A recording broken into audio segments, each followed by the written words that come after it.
Seja bem-vindo a Salmos para uma quarentena, Salmos para uma pandemia, o nosso momento devocional diário no livro de Salmos, e vamos ler hoje o último salmo da lista compacta que nós temos de salmos de Asaf, é o Salmo 83.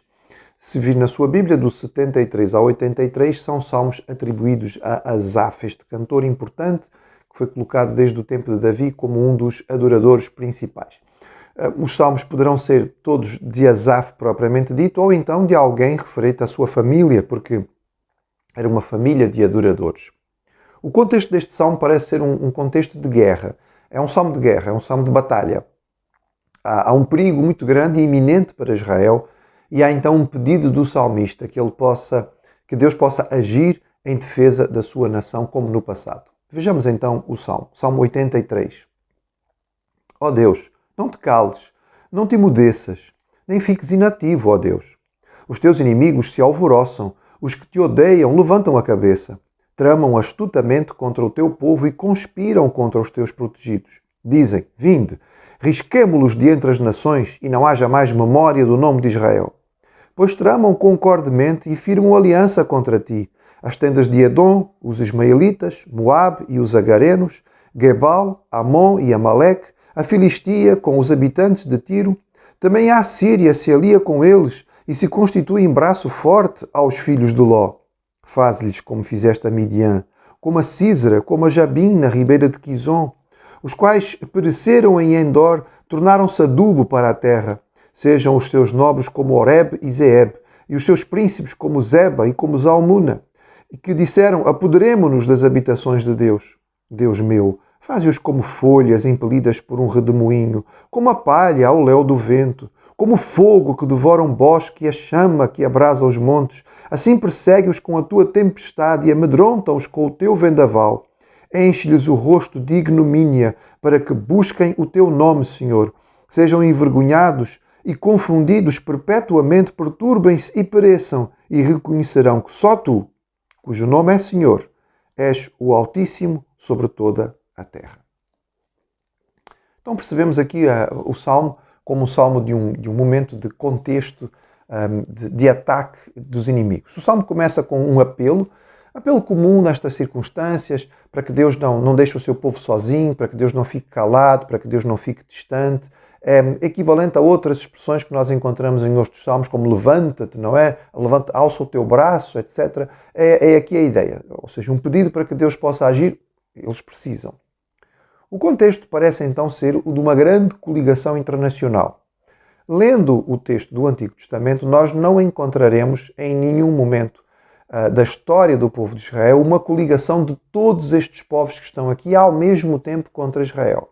Nós temos várias coligações. A que está mais próxima é aquela coligação que encontramos no segundo livro de Crônicas, capítulo 20, que uma grande multidão se levanta contra Josafá. Os irmãos se lembrem, é um episódio em que Josafá fica apavorado, ele não sabe o que fazer, ele convoca o povo para orar e durante a oração Deus levanta alguém para profetizar a vitória e então Josafá no dia seguinte leva o povo com um coro à frente do exército, um exército pequenino, para enfrentar um grande adversário, e quando eles chegam ao topo do vale onde estavam os inimigos todos estavam destruídos porque tinham-se atacado uns aos outros.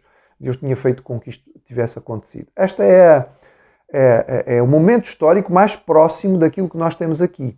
Não sabemos se será este momento que deu origem a este salmo, mas o salmo fala sobre uma grande coligação de nações que nunca existiu, todos estes povos juntos contra Israel. Agora, sabemos, e é verdade, que Israel estava rodeado por povos adversários e que ao longo de toda a sua história, com exceção curta daquele período áureo de Davi e Salomão, Davi derrotou todos os adversários à volta de Israel e teve paz na parte final do seu reinado, e depois Salomão também teve paz durante o seu reinado.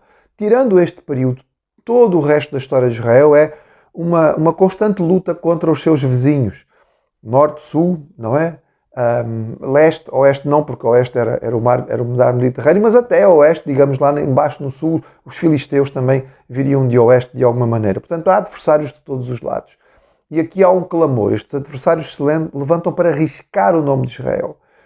Encontramos textos antigos, expressões, estelas feitas, por exemplo, por faraós ou por reis de Moabe, dizendo que queriam ou que iam apagar o nome de Israel da história. E ao longo de muito tempo, nós temos encontrado isto, até recentemente, Segunda Guerra Mundial, quando os nazistas tentaram fazer isto. Então, o salmista clama a Deus para que possa agir diante deste perigo. E ele lembra dois momentos específicos da história, na época dos juízes, em que Deus deu grande vitória diante de um ataque ou de uma opressão inimiga. Ele lembra-nos o episódio de Débora e Baraque, a propósito de Císara e dos cananitas. Os cananitas tinham-se levantado novamente a partir da sua grande capital no norte e estavam subjugando as tribos de toda aquela região, e há uma grande vitória com Baraque e Débora. E depois com a grande invasão midianita, que sistematicamente oprimia o povo e que tirava as condições do povo. Os midianitas vinham como multidão, descrita como gafanhotos, e eles levavam tudo aquilo que Israel tinha colhido, digamos, e o povo vivia em situação extremamente difícil por causa disto. É a época de Gideão. Então nós temos aquele episódio extraordinário em que Deus permite que Gideão reúna a tropa, mas depois a reduz a 300 homens. E com estes 300 há a primeira grande vitória, e depois realmente o resto do exército também se junta para saquear e eliminar os midianitas e os seus príncipes. Então há aqui um pedido por parte do salmista, que Deus possa agir desta maneira, como tinha agido no passado, e possa derrotar os inimigos de Israel. Ele usa várias metáforas para falar desta derrota. A folha que é levada pelo vento, a folha que cai, não é? Da árvore que o vento pode levar para qualquer lado, a palha que não tem nenhuma base, portanto a palha também é levada para qualquer lado, não tem qualquer força. Ou também o fogo devorador, quando vem, queima tudo, que Deus pudesse fazer isto para com as nações inimigas, ou que Deus pudesse se comportar como um grande temporal.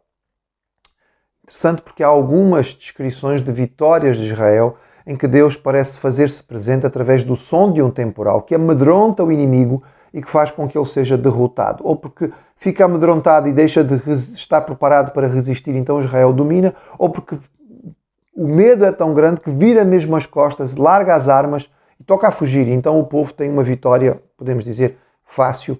É este o pedido que é feito aqui. Uma nota importante é o alvo, digamos, final deste salmo, o seu propósito. Porque é que o salmista quer que Deus dê esta grande vitória a Israel contra os seus inimigos? A resposta poderia para nós ser considerada óbvia, para que eles possam ter paz, para que possam ter sossego, para que possam ter vitória pela vitória. Talvez não seja preciso explicar porque é que nós queremos vitória. Mas, quando lemos o Salmo, nós percebemos que há um propósito específico e diferente. O salmista quer algo muito especial. O versículo final diz assim, ou seja, se houver esta vitória, se Deus der esta grande conquista ao seu povo contra os seus inimigos, reconhecerão que só tu és Deus. O objetivo do salmista é que Jeová seja reivindicado como o único Deus verdadeiro.